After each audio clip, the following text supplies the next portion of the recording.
రాజ్యాంగ ఫలాలు ముందుకు సాగే విధంగా అవకాశాలు కల్పించాలని మరి అంబేద్కర్ గారి యొక్క ఆలోచనలు, వారి యొక్క ఆకాంక్షలు, వారి యొక్క ఆశయాలు ఏదైతే రాజ్యాంగంలో పొందుపరచడం జరిగిందో దీన్ని దీర్ఘకాలంగా ప్రయోజనాలను కాపాడే విధంగా మన తెలంగాణ ప్రభుత్వం శ్రీ గౌరవ ముఖ్యమంత్రి శ్రీ రేవంత్ రెడ్డి అన్న గారి నేతృత్వంలో దేశంలో వేరే ఏ రాష్ట్రం చేపట్టని విధంగా మరి అసెంబ్లీలో BC SC sub categorisation bill ప్రవేశపెట్టి మన రాష్ట్రంలో చట్ట సభల్లో మరి గుర్తింపు తీసుకురావడం జరిగింది.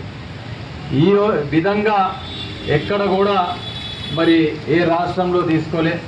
ఇక్కడ మనం తీసుకొని మన రాష్ట్రంలో మన జనాభా ఎంతున్నది, ఆ జనాభాకు అనుగుణంగా మనకు అంతే ప్రయోజనాలు, అన్ని రంగాలలో సమానత్వం ఉండాలని, అందరి హక్కులు కాపాడాలని, అదే మాదిరిగా ఎదిగే క్రమంలో పొందవలసినటువంటి విద్య కానీ, ఉపాధి కానీ, రాజకీయ అవకాశాలు మెండుగా ఉండే విధంగా జనాభా ప్రాతిపదికన వారికి ఆ గౌరవం దక్కాలని, మరి ఎన్నో అడ్డంకులు వచ్చినప్పటికీ, ఇబ్బందులు ఎదురైనప్పటికీ, సవాళ్ళు ఎదురైనప్పటికీ ఈ తెలంగాణ కాంగ్రెస్ ప్రభుత్వం మరి ప్రజలకు న్యాయం చేకూర్చే విధంగా భవిష్యత్తులో కూడా సుస్థిరంగా ఈ రాజ్యాంగాన్ని మరి నిలుపుకునే విధంగా తీసుకున్నటువంటి ఏదైతే అసెంబ్లీలో ద్వారా చర్యలు ఉన్నాయో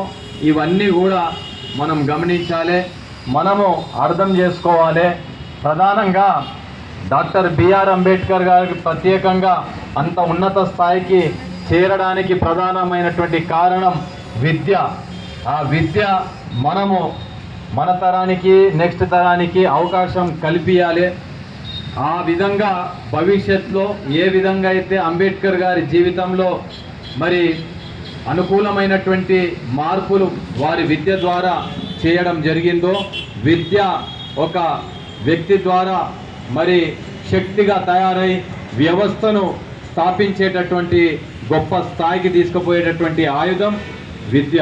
కాబట్టి విద్యను అందరూ కూడా మనమందరం కూడా ఈ సందర్భంగా ప్రోత్సహించాలి, మహిళలను గౌరవించాలి. మహిళలు ఎప్పుడైతే గౌరవంతో ఉండరో ఈ దేశ మనుగడ కూడా అంత గౌరవంగా ఉండదని చెప్పి నాటి పరిస్థితులు అంబేద్కర్ గారు వారి యొక్క అనుభవాలు మరి షేర్ చేసుకోవడం జరిగింది.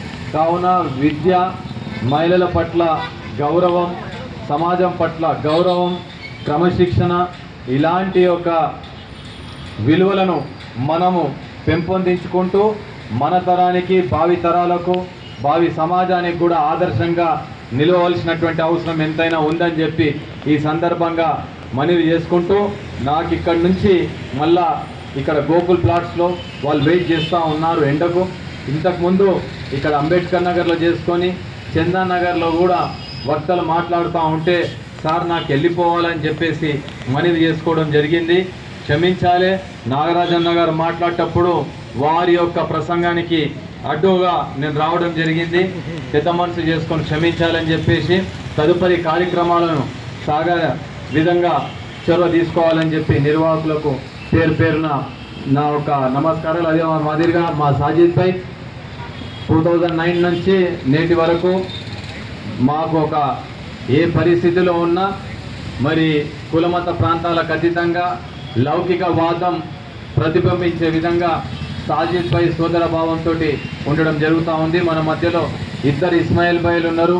వీళ్ళందరూ కూడా వీరితో పాటు మా శ్రీకాంత్, సుబ్బు ఈ టీం అంతా కూడా రావడం జరిగింది. విచ్చేసినటువంటి ప్రతి ఒక్కరికి మా అఖిల్ సార్ ఎవరన్నా పేరు మర్చిపోయి ఉంటే క్షమించాలని చెప్పేసి మరి అదే మాదిరిగా ఉదయ్ ఎల్లమంచి కూడా రావడం జరిగింది. అందరికీ పేరు పేరున మరోసారి హృదయపూర్వకమైనటువంటి అభినందన తెలియజేసుకుంటూ సెలవు తీసుకుంటా. థ్యాంక్